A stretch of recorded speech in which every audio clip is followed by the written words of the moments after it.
Et place à présent à notre chronique ciné avec cette histoire d'amour politique qui se déroule dans les dernières années de la présence britannique à Zanzibar. Tug of War, c'est le film du jeune cinéaste Amil Djivji, en première mondiale au Festival international du film de Toronto. Djia Bambou, bonsoir. Que nous raconte ce film qui nous vient de Tanzanie et plus précisément de Zanzibar? C'est l'histoire d'une rencontre entre un jeune militant et une fiancée en fuite, deux milieux différents, une rencontre entre deux communautés, deux classes opposées et comprenait surtout deux communautés raciales. Lui, militant anticolonial et rebelle fougueux, aspire à un Zanzibar libre avec ses camarades, elle, indienne de Zanzibar, puis un mariage arrangé, soit via un amour interdit dans un contexte d'autoritarisme de l'État colonial paternaliste. Ça se déroule dans les années 50.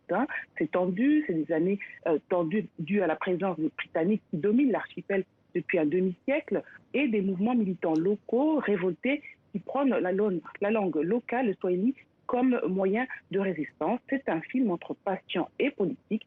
Il démontre ce qu'est le pouvoir de l'amour dans une résistance politique. Un film qui traite donc des dissonances sociales et raciales qui perdurent encore aujourd'hui et c'est une adaptation.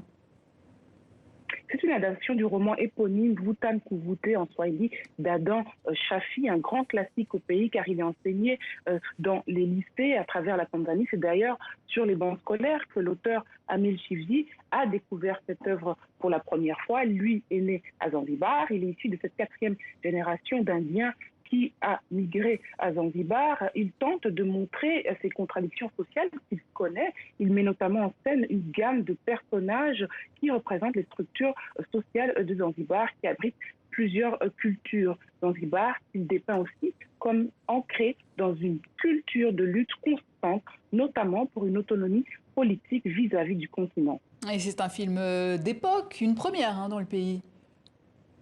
C'est en effet la première fois qu'un film d'époque sur la Tanzanie est réalisé et c'est encore plus particulier qu'il ait été tourné à Zanzibar, une œuvre portée par des images et un décor très travaillé pour refléter au mieux l'ancienne architecture que Zanzibar cherche à préserver aujourd'hui, mais aussi pour souligner la résistance face aux images véhiculées de l'archipel aujourd'hui comme lieu touristique par excellence, des images qui ne reflètent pas nécessairement la véritable identité du peuple, une image qui écrase en soi la culture locale, sans mentionner aussi que l'île est aussi prise par son statut de patrimoine mondial de l'UNESCO.